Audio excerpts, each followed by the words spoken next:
중국에서 처음 온라인 검열이 시작된 건 성인물 분야였습니다. 여전히 중국이 인민들의 인터넷 접속 차단을 제한하는 명목상의 이유는 성인물을 금지한다는 명분이죠. 황금방패라는 단어를 듣고 나면 긍정적인 의미가 먼저 떠오르시나요? 아쉽게도 이 단어는 그렇게 좋은 단어는 아닙니다. 중국 공산당에서 실시하는 자국민 정보검열 정책이 황금방패이기 때문이죠. 순금이냐고요? 그건 잘 모르겠지만 어쨌든 중국 사람들이 이것 때문에 유튜브나 인스타를 못하는 건 팩트입니다. 금순공정 혹은 방화장성이라는 또 다른 이름을 갖고 있는 이 검열 정책에는 어떤 재미있는 역사와 사실들이 숨어 있을까요? 조지 오웰의 소설 1984가 현실에 존재한다면 그건 바로 중국일 겁니다. 소설 속에서 사람들은 24시간 감시당하고 사생활과 개인공간, 사상의 자유 같은 건 존재하지도 않는데요. 마치 지금의 중국 모습과 흡사하죠. 내가 어디 가서 뭘 하는지 중국 정부는 모두 알고 있을 정도입니다. 이런 중국의 감시체계는 1949년부터 존재했는데 물론 당시에는 기술이 발달하지 않아 사람이 직접 감시하는 체계가 존재했습니다. 1%가 99%를 감시하고 통제하는 완벽한 사회였던 셈이지요.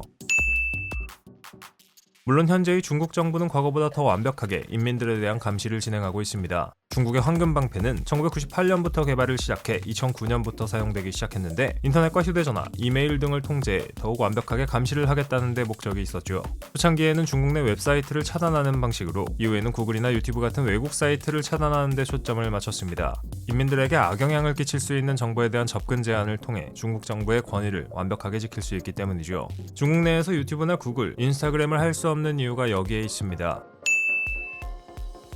유튜브나 구글 말고 중국 내에서 어떤 내용이 차단되는지 궁금하다고요? 시진핑의 별명이 시다다나 그를 풍자할 때 쓰는 캐릭터 소재인 곰돌이 푸 등의 단어는 아예 검색조차 해볼 수 없습니다. 바꿔 말하면 중국인들은 이 영상을 못 본다는 셈이죠. 더불어 천안문이나 파룬궁 같은 특정 단어들도 자동으로 필터링되어 중국인들은 해당 내용에 접속할 수 없게 됩니다.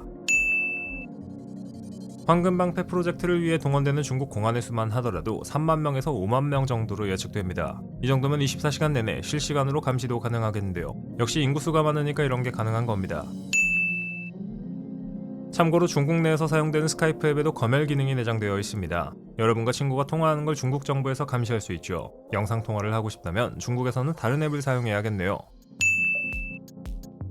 황금방패의 핵심 기술 중 하나는 동영상 콘텐츠 관리입니다. 빅데이터를 이용해 모니터링한 동영상의 실시간 분석 처리와 신고를 지원하는 기술인데요.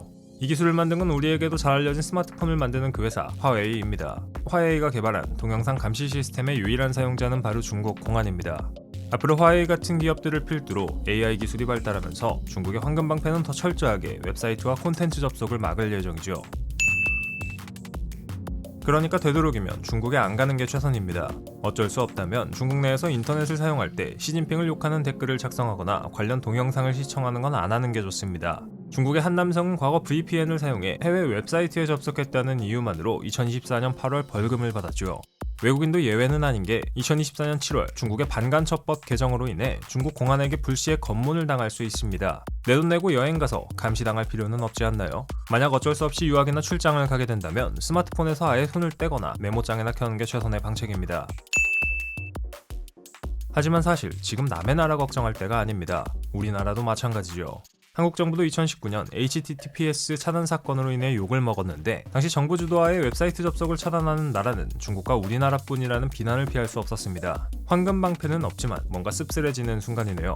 24시간 감시당하는 중국 인민들을 비웃을 게 아니라 우리도 이에 대한 답을 찾아야 합니다. 여러 답 중 하나가 바로 VPN입니다.